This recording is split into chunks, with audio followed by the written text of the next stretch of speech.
Un soir étouffant dans la banlieue de Téhéran. La chaleur ne faiblit pas, même après le coucher du soleil. La poussière flotte dans l'air, s'accroche aux façades décrépies, enveloppe les ruelles étroites bordées de vieux entrepôts et de portails rongés par la rouille. Dans ce décor immobile, une silhouette attire l'attention. Une femme vêtue d'une longue tenue islamique. Son visage est à peine visible derrière un voile léger. Ses pas sont mesurés, presque indifférents. À ses côtés marche un homme en habit traditionnel, peut-être son mari, peut-être son frère. Aux yeux des rares passants, ils ne sont rien de plus qu'un couple ordinaire, arpentant les rues comme tant d'autres. Mais derrière cette apparente banalité, chaque mouvement cache une intention bien plus grande. Car en vérité, la femme n'avance pas au hasard, ses yeux, invisibles derrière le tissu, scrutent les murs, les caméras de surveillance, les portes closes, elle observe, évalue, retient. Soudain, elle repère un entrepôt sans dispositif de sécurité visible. À première vue, ce n'est qu'un bâtiment modeste, semblable aux autres. Mais en réalité, derrière ces murs s'abrite un secret que les autorités iraniennes n'évoquent jamais ouvertement, sinon à voix basse. Ce lieu fait partie d'un programme nucléaire dont l'existence même pourrait bouleverser l'équilibre fragile du Moyen-Orient. Et personne, dans ces ruelles poussiéreuses, n'imagine que la marche de cette femme est le prélude à l'une des opérations de renseignement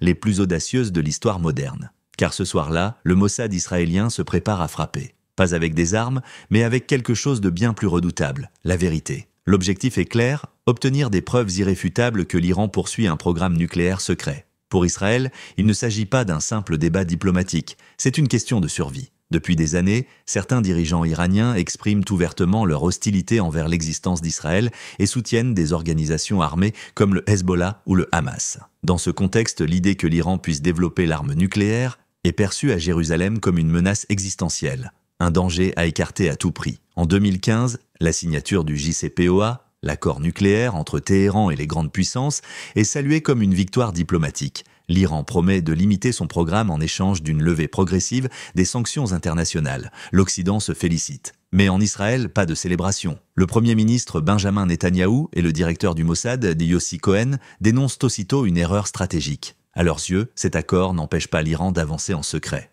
Il lui accorde simplement du temps, le temps de préparer la suite. Ce contexte bascule en janvier 2017, lorsque Donald Trump entre à la Maison-Blanche. Son administration adopte une ligne beaucoup plus dure envers Téhéran. Pour Israël, c'est une opportunité unique, mais pour convaincre Washington et l'opinion internationale, les mots ne suffisent plus. Il faut des preuves, pas des soupçons, pas des images satellites, pas des rapports d'agents, mais des documents authentiques, écrits par les scientifiques iraniens eux-mêmes, avec signatures, cachets officiels, schémas et plans détaillés. Des preuves impossibles à réfuter, capables de réduire à néant le récit d'un programme prétendument pacifique. Le Mossad comprend alors que cette mission dépasse de loin les opérations habituelles. C'est un pari colossal, une partie d'échecs jouée à l'échelle mondiale. Si elle réussit, Israël pourra faire voler en éclats l'accord nucléaire, exposer les ambitions de Téhéran et priver l'Iran de ce qui aurait été sa plus grande victoire diplomatique depuis des décennies. Et tout cela commence, silencieusement, dans les rues poussiéreuses d'une banlieue de Téhéran par la marche apparemment banale d'une femme voilée. Si l'opération échouait, les conséquences auraient pu être désastreuses. Mais pour Israël, il n'existait aucune alternative. C'était une mission destinée à garantir que la région ne soit jamais menacée par l'ombre d'une arme nucléaire. Dans l'univers feutré du renseignement, deux voies principales permettent de collecter des informations. La première repose sur l'intelligence humaine, des agents, des informateurs, parfois prêts à risquer leur vie pour transmettre un secret. La seconde se trouve dans l'interception des communications. Appels, messages, courriels, soigneusement décryptés. Le Mossad, fidèle à sa réputation, a exploité les deux méthodes. Au sein même du gouvernement iranien, certains individus étaient alors prêts à coopérer. Les motivations variaient. Pour certains, une question financière. Pour d'autres, une conviction idéologique. Quelques-uns, simplement, nourrissaient une profonde hostilité envers le régime. Ces voix discrètes commencèrent à signaler des mouvements inhabituels. Les documents nucléaires les plus sensibles de l'Iran semblaient être déplacés vers un nouveau site. Dans le même temps, les experts israéliens interceptèrent des communications cryptées entre hauts responsables iraniens. Pièce après pièce, le puzzle se recomposait. En février 2016, peu après la signature de l'accord nucléaire, Téhéran avait transféré en secret l'ensemble de ses archives nucléaires vers une zone industrielle au sud de la capitale connue sous le nom de Shorabad. Là, dans un ancien entrepôt, reposaient 32 coffres massifs. Fait troublant, aucune surveillance constante n'était en place. Parmi les figures centrales de cette opération figurait le ministre de l'Énergie, Reza Ardakanian, ainsi que Mohsen Fakhrizadeh. considéré par Israël comme l'architecte du programme nucléaire iranien. Une fois l'emplacement exact identifié, la phase la plus risquée et la plus exigeante commença, la préparation de l'opération. L'échec n'était pas permis. L'objectif, s'infiltrer au cœur de la capitale ennemie, accéder au coffre, saisir les documents et disparaître sans laisser de traces. Le premier pas consistait en une mission de reconnaissance. Une agente, parfaitement francophone et parlant couramment le persan, fut envoyée à Téhéran sous une couverture méticuleusement construite. Son identité fictive la présentait comme une femme locale ordinaire, vêtue de la tenue traditionnelle accompagnée d'un proche masculin. Ensemble, ils arpentaient lentement les rues poussiéreuses de la zone industrielle, semblant n'être que de simples passants. En réalité, sa tâche était bien plus sérieuse: observer l'entrepôt, étudier les dispositifs de sécurité et évaluer la possibilité d'accéder au site sans éveiller les soupçons. Parallèlement, en Israël, une réplique exacte de l'entrepôt fut érigée. À partir de plans, de photographies et de descriptions minutieuses, chaque détail fut reproduit. La grille d'entrée, l'épaisseur des murs, jusqu'aux matériaux des portes. Les agents y répétèrent leurs gestes des semaines durant, s'exerçant à manœuvrer vite, en silence, testant leurs outils et perfectionnant chaque étape. Un paramètre essentiel, limiter l'opération, le temps. Selon les renseignements, ils disposaient de 7 heures du moment de l'intrusion jusqu'à l'aube, lorsque la relève de la garde et l'activité du quartier pouvaient trahir leur présence. Le moindre retard risquait d'entraîner l'échec, l'arrestation et une crise diplomatique de grande ampleur. Une décision stratégique fut alors arrêtée. Plutôt que de simplement photographier les documents, ils allèrent les emporter physiquement. C'était une audace inouïe. Des dizaines de milliers de pages et de fichiers électroniques devaient être exfiltrés. Mais pour les stratèges israéliens, c'était la seule manière de posséder une preuve irréfutable. Mais la logique du Mossad était implacable.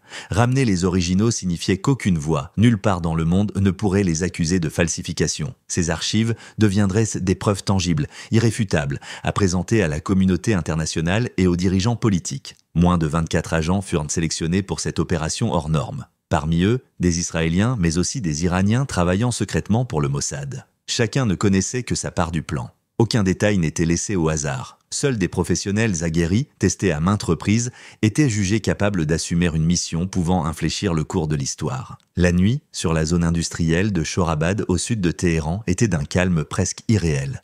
L'air était frais, les rues couvertes d'une brume épaisse. Loin de l'agitation du centre-ville, un entrepôt modeste semblant abandonné recelait pourtant le trésor stratégique que l'État hébreu convoitait depuis des années. À exactement 0h01, l'opération débuta. Moins de 20 d'hommes et de femmes s'approchèrent en silence du portail métallique. Selon les renseignements, ils disposaient d'à peine 7 heures avant le changement de garde au petit matin et l'éveil progressif du quartier. La première étape consistait à neutraliser le système d'alarme. Cela fut accompli en quelques minutes. Les agents savèrent précisément quel câble sectionner et où se trouvait l'unité de contrôle. Puis vint l'ouverture des lourdes portes d'acier. Massives, conçues pour résister à toute tentative d'effraction, elles cédèrent pourtant sous l'action d'outils de découpe capables de générer une chaleur extrême, faisant fondre le métal comme de la cire et laissant des bords irréguliers derrière elles. À l'intérieur s'alignaient 32 coffres monumentaux, chacun rempli de dossiers, de disques et de plans. Le temps devenait l'ennemi invisible. Chaque minute supplémentaire augmentait le risque d'être découvert.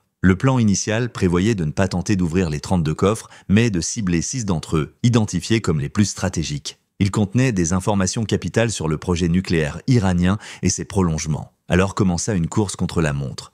Les machines hurlaient, le métal se fissurait et les agents se relayaient pour extraire classeurs, plans détaillés, disques durs et supports numériques. Lorsque l'aube approcha, ils avaient déjà rassemblé près de 50 000 documents papier et 55 000 fichiers électroniques stockés sur 183 CD-ROM. Une unité spécialisée s'employait en parallèle à transmettre en temps réel à Tel Aviv tout ce qui pouvait être scanné ou copié rapidement via des canaux cryptés. C'était une assurance. Si un imprévu survenait, au moins une partie des données serait sauvée. Jusqu'à ce moment-là, tout s'était déroulé comme prévu. Mais la phase la plus délicate restait à venir. Quitter Téhéran avant que quiconque ne prenne conscience de ce qui venait de se produire. À cette heure précise, tandis que le soleil d'hiver se levait sur la capitale iranienne, un garde arriva à l'entrepôt. Ce qu'il découvrit dépassait l'entendement. Le portail de métal forcé, les serrures tranchées, la porte déformée. À l'intérieur, un chaos silencieux. Certains coffres étaient de béants, des dossiers éparpillés au sol, des étagères désormais vides. Pendant quelques instants,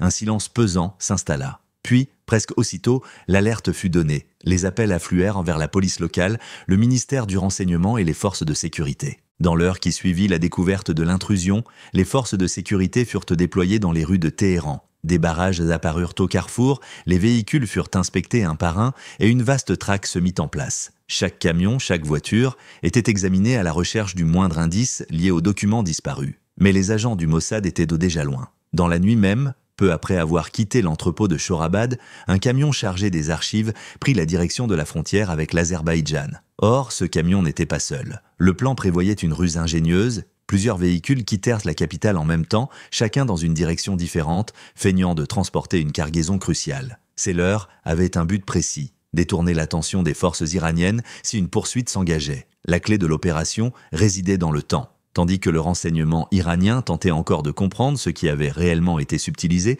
les informations les plus sensibles avaient déjà atteint Israël. À Téhéran, au même moment, une équipe distincte s'attelait à scanner et à copier les documents restants, les transmettant en temps réel, via des canaux cryptés, directement à Tel Aviv. Ainsi, même si le camion principal avait été intercepté, la valeur de l'opération demeurait intacte. Les copies numériques étaient déjà à l'abri. Lorsqu'enfin le convoi franchit la frontière, l'Iran entra en état d'alerte maximale. Pourtant, aucun agent n'avait été arrêté et aucun véhicule n'était tombé entre les mains des forces locales. L'illusion avait fonctionné à la perfection. Le Mossad s'était évaporé comme une ombre, ne laissant derrière lui qu'une série de coffres vides et la stupéfaction des plus hauts responsables iraniens. Le matin du 30 et 1 janvier 2018, la capitale se réveilla en crise.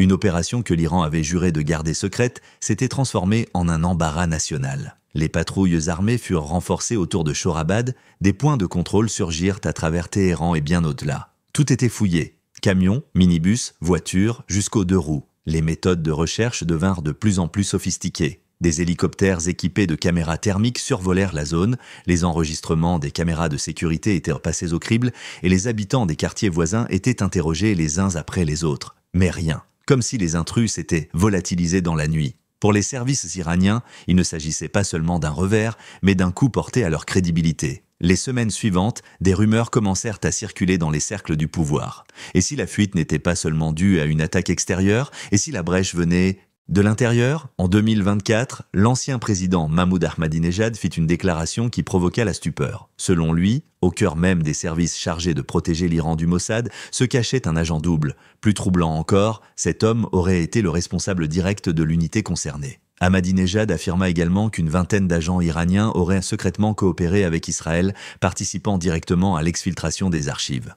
Non pas de simples informateurs de second plan, mais des personnes disposant d'un accès privilégié aux secrets les plus sensibles du pays. Les autorités nièrent catégoriquement. Pourtant, un fait demeurait incontestable. Jamais l'Iran ne récupéra les documents subtilisés. La révélation que le Mossad aurait infiltré jusqu'aux échelons les plus élevés de son renseignement constituait à la fois une humiliation et une menace pour sa sécurité. C'était le signe indiscutable que, depuis longtemps déjà, quelqu'un travaillait dans l'ombre pour l'ennemi. À Tel Aviv, lorsque les analystes israéliens commencèrent à examiner les archives, la surprise fut immense. Ce qu'ils découvrirent dépassait les attentes, un ensemble d'informations que même les officiers de renseignement les plus expérimentés qualifièrent de « trésor mondial ». Les archives ne livraient pas seulement des plans ou des rapports. Elles ouvraient une fenêtre unique sur l'un des programmes les plus secrets de la planète. La plupart des documents saisis remontaient aux années 1999 à 1203, une période où l'Iran affirmait officiellement que son programme nucléaire n'avait qu'un objectif pacifique. Mais, à l'intérieur de ses classeurs et de ses disques, la réalité apparaissait tout autre. On y découvrait des plans détaillés d'une ogive nucléaire, des schémas techniques d'explosifs sophistiqués et les résultats d'essais menés à haute intensité. Certaines pages contenaient des calculs complexes sur la manière d'insérer une charge nucléaire au cœur d'une tête de missile. D'autres montrèrent des photographies et des diagrammes de Fordo, une installation souterraine construite pour l'enrichissement de l'uranium à l'abri des regards extérieurs. Plus troublant encore, plusieurs dossiers décrivaient une stratégie en 2 volets. Une façade civile, ouverte aux inspecteurs internationaux, et une branche secrète à vocation militaire. Ce double dispositif avait été conçu pour présenter au monde une image de transparence, tout en poursuivant discrètement la marche vers les capacités nucléaires. La révélation la plus sensible, cependant, résidait dans les noms. Ces documents mentionnaient l'implication directe de hauts responsables iraniens. Parmi eux, Hassan Rouhani, qui allait devenir président, mais aussi des commandants de la garde révolutionnaire et de la force Al-Qod. Ces preuves suggéraient non seulement que l'Iran avait cherché à développer un programme militaire, mais surtout que ce projet bénéficiait du soutien explicite de l'élite politique et militaire. En d'autres termes, pendant des années, la communauté internationale avait été trompée. Lorsque les premières données furent analysées à Tel Aviv, elles furent immédiatement partagées avec les Alliés. Mais une déclaration israélienne, aussi forte soit-elle, ne suffisait pas. Il fallait une vérification indépendante pour convaincre le monde de l'authenticité des archives. L'Agence internationale de l'énergie atomique, AIEA, obtint l'accès aux documents et lança ses propres contrôles.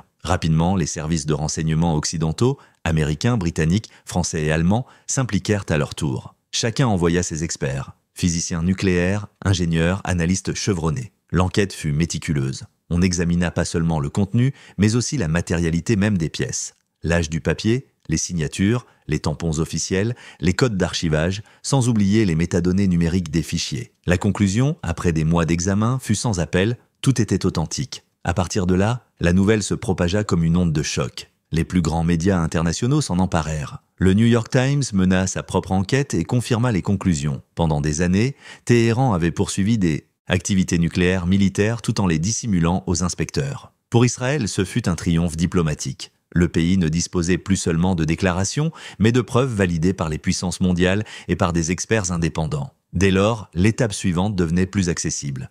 Convaincre Washington de se retirer de l'accord nucléaire. Le 30 avril 2018 à Jérusalem, un moment historique se produisit. Sous les projecteurs des caméras du monde entier, le Premier ministre israélien Benyamin Netanyahou monta sur scène. Derrière lui, un écran géant projetait photos et diagrammes. Devant lui, des étagères chargées de classeurs noirs et de boîtes de disques compacts, le fameux archive nucléaire iranienne. Avec assurance et une intensité dramatique soigneusement orchestrée, Netanyahou déclara que ces documents constituaient la preuve irréfutable que l'Iran avait menti pendant des années, poursuivant un programme nucléaire militaire clandestin. Sur l'écran défilaient les plans d'ogives, les schémas d'installations souterraines et les images d'expériences explosives. Dans la salle, l'atmosphère était électrique. Devant les caméras, Israël venait de livrer au monde non pas une accusation, mais une démonstration. Et en quelques heures, l'écho de cette révélation se répandit sur toute la planète. Chaque mot avait été soigneusement pesé pour produire un impact, à la fois en Israël et sur la scène internationale. L'effet fut immédiat. Quelques jours seulement après cette présentation spectaculaire, le président américain Donald Trump annonça que les États-Unis se retirèrent de l'accord nucléaire JCPOA. C'était précisément l'objectif que les dirigeants israéliens visaient depuis le lancement de l'opération. Mais Israël ne s'arrêta pas à cette démonstration publique. L'ensemble des archives fut partagé avec les services de renseignement des principales puissances mondiales, l'Allemagne, la France, le Royaume-Uni, mais aussi la Russie, l'Inde, l'Australie et bien entendu les États-Unis. Chacun eut la possibilité de vérifier par lui-même l'authenticité et l'ampleur des données. Ainsi, le raid du Mossad à Téhéran ne fut pas seulement une victoire en matière de renseignement. Il devint un levier politique puissant, influençant les relations internationales et redéfinissant l'équilibre des forces au Moyen-Orient. Cette opération avait 3 conséquences majeures. La première fut l'isolement accru de l'Iran. Les documents révélaient qu'un programme militaire avait été poursuivi pendant des années, malgré les engagements officiels de transparence. Pour de nombreux pays, y compris ceux traditionnellement sceptiques face aux positions israéliennes, c'était un argument décisif en faveur d'un renforcement de la surveillance et des sanctions. La deuxième conséquence fut de démontrer l'efficacité opérationnelle du Mossad. L'agence avait prouvé sa capacité à mener une mission d'une complexité extrême, au cœur même d'un pays hostile. Pénétrer un entrepôt sous haute surveillance, exfiltrer une demi-tonne de documents et disparaître sans perte. Aux yeux des alliés, c'était la preuve éclatante de sa compétence. Aux yeux des adversaires, un avertissement redoutable. La troisième conséquence s'inscrivait dans une stratégie plus vaste. Préparer le terrain à une éventuelle riposte militaire si l'Iran s'approchait trop du seuil nucléaire. Israël avait déclaré à plusieurs reprises être prêt à agir seul, sans attendre le feu vert de la communauté internationale. Dans cette logique, l'opération des archives s'inséra dans une série d'actions clandestines plus larges, le sabotage de l'installation de Natanz en 2020, qui paralysa des capacités essentielles d'enrichissement d'uranium, ou encore l'élimination ciblée, en novembre de la même année, de Mohsen Fakhrizadeh, le scientifique considéré par Israël comme l'architecte du programme nucléaire iranien. Mises bout à bout, ces actions dessinent une stratégie cohérente. Israël mène une campagne de longue haleine, à plusieurs niveaux, visant à empêcher l'Iran d'accéder à l'arme nucléaire, et cela à tout prix. Pour les Israéliens, le vol des archives n'était donc pas seulement une prouesse du renseignement. C'était un acte de survie stratégique, planifié dans les moindres détails et exécuté avec une précision remarquable. Dans un monde où certains acteurs parlent ouvertement de la disparition d'Israël, de telles opérations ne relèvent pas seulement de la politique, elles sont perçues comme vitales. Cette histoire met en lumière une vérité fondamentale. Dans le domaine du renseignement, les véritables victoires se jouent rarement en plein jour. Elles naissent dans l'ombre sans tambour ni trompette.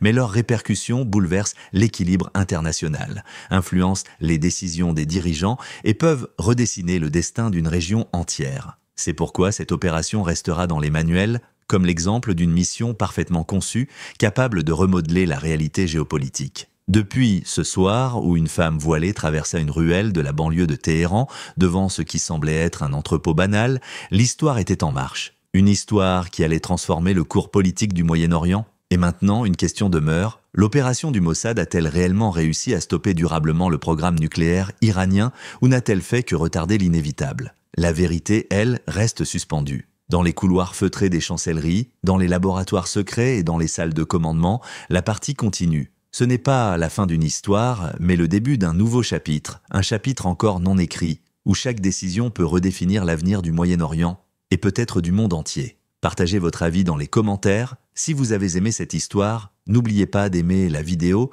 de vous abonner à la chaîne et d'activer les notifications. Merci de votre attention.